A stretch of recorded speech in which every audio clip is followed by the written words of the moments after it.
YouTube এমন একটা platform, সেখান থেকে তুমি নিজের স্বপ্নটাকে নিচ থেকে ওপর পর্যন্ত নিয়ে যেতে পারো। কি করে? তার জন্য একটু কষ্ট তো করতেই হবে। একটা গভর্নমেন্ট জব বা একটা প্রাইভেট সেক্টরে জব করতে গেলে আমাদের কি করতে হয়? প্রথমে আমাদের ইন্টারভিউ দিতে হয় প্রাইভেট সেক্টরের জন্য। প্রাইভেট কোনো সংস্থায় কাজ করার জন্য আমাকে ইন্টারভিউ দিতে হয়। সেখানে অনেক কোশ্চেন করে, আমাকে নিজেকে প্রিপারেশন নিতে হয়, আমাকে নিজেকে প্রিপেয়ার করতে হয়। তারপরে গিয়ে আমি একটা ইন্টারভিউতে যাই। সেখানে গিয়ে আমি মানে ইন্টারভিউতে পাস হয়ে যাই, তখন আমাকে সিলেকশন বা সিলেক্ট করা হয়। আর যদি সরকারি চাকরির কথা বলি, তাহলে এখানে 6 মাস 3 মাস কোনো কথাই হবে না। তোমাকে সোজা 2 থেকে 2.5-3 বছর তোমাকে নিজেকে প্রিপেয়ার করতে হবে চাকরির পরীক্ষার জন্য। চাকরির পরীক্ষায় তুমি পাশ করলে তারপরে অনেক স্টেপ, ভাইভা, মেডিকেল, অনেক কিছু হয়। তারপরে তোমাকে একটা জয়েন্ট লেটার দেওয়া হয়, সেই জয়েন্ট লেটার হিসাবে তুমি গিয়ে জয়েন করো। তাহলে দেখো, কোনো একটা কিছু পেতে গেলে তোমাকে কতটা বছর নিজেকে প্রিপেয়ার করতে হচ্ছে।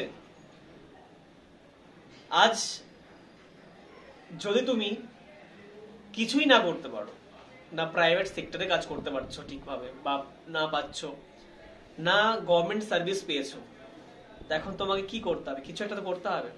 তো আমার মনে হয় যে যদি তোমার কোনো জায়গায় কোনো রকম ভাবে কাজের কোনো সন্ধান পাচ্ছ না, তোমাকে ঘরে বসে থাকতেই হচ্ছে, তাহলে আমি এটা বলবো যে তুমি একটা ইউটিউব চ্যানেল ক্রিয়েট করো। এটা করলে কি হবে?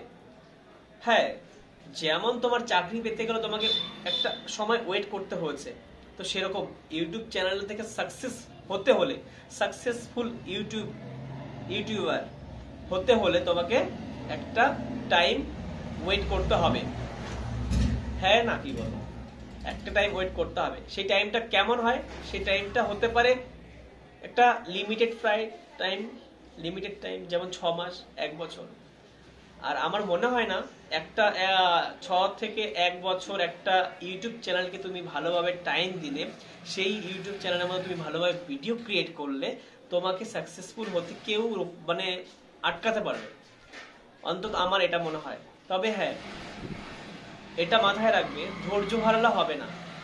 চাকরি পেতে গেলে তোমাকে 2 থেকে 2.5-3 বছর তোমাকে একটা টাইম ওয়েট করতে হয়, নিজেকে প্রিপারেশন নিয়ে নিজেকে প্রিপেয়ার করতে হয়। তো সেভাবেই ইউটিউবে সাকসেস হতে হলে তোমাকে একটা টাইম তোমাকে ইউটিউবকে দিতে হবে। সেটা 6 মাস কি 1 বছর কি 1.5 বছর। আর একবার একটু ভালো ফলোয়ার্স হতে পারলে, করাতে পারলে, বা চ্যানেলটাকে ভালোভাবে মনিটাইজেশন করাতে পারলে, তারপরে কি হবে ভাবতেই পারছো। আমি এমন এমন ইউটিউবারের চ্যানেল দেখেছি যারা, আমার মনে হয়, প্রথম যে ভিডিওগুলো দিত না, একবার তুমি দেখলে তোমার মনে হবে না আরেকবার দেখি গিয়ে। কিন্তু সেই সমস্ত চ্যানেলগুলো ভালো গ্রো করে এখন একটা ভালো মনিটাইজেশনে চলে এসেছে। আর তারা এখনো সেই সমস্ত চ্যানেলের মধ্যে ভিডিও আপলোড করে, হ্যাঁ, সেই সমস্ত চ্যানেলের মধ্যে ভিডিও আপলোড করে এখনো পর্যন্ত প্রচুর টাকা আর্নিং করছে, ডলারে। তো আমি সেই সমস্ত চ্যানেলগুলো দেখি আর মনে মনে ভাবি যে এরাও তো কোনো সময় মানে চ্যানেল ক্রিয়েট করার পর ভিডিও আপলোড করতো। সেই ভিডিওগুলো আর এখনকার ভিডিওগুলো কতটা মানে ডিফারেন্স। সেই ভিডিও থেকে এখনকার ভিডিও আকাশ আর পাতাল তফাৎ।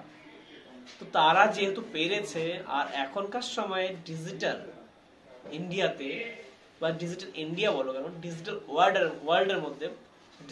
ওয়ার্ল্ডের মধ্যে তুমি যদি সোশ্যাল নেটওয়ার্কিং এর মধ্যে এসে কিছু না করতে পারো, সেটা তোমার ব্যর্থতা। এই সময়, এই সোশ্যাল নেটওয়ার্কিং এর সময়, ডিজিটাল ওয়ার্ল্ডে এসে যদি কিছুটা না করতে পারো, তাহলে সেটা তোমার ব্যর্থতা। এখানে তো কিছু করার নেই। তবে তুমি চেষ্টা করো, অবশ্যই পারবে। তো চলো, ঠিক আছে, আজকের ভিডিও এই পর্যন্তই। পরের ভিডিও নিয়ে আসছি অন্য কোনো টপিক নিয়ে। Tata, bye bye.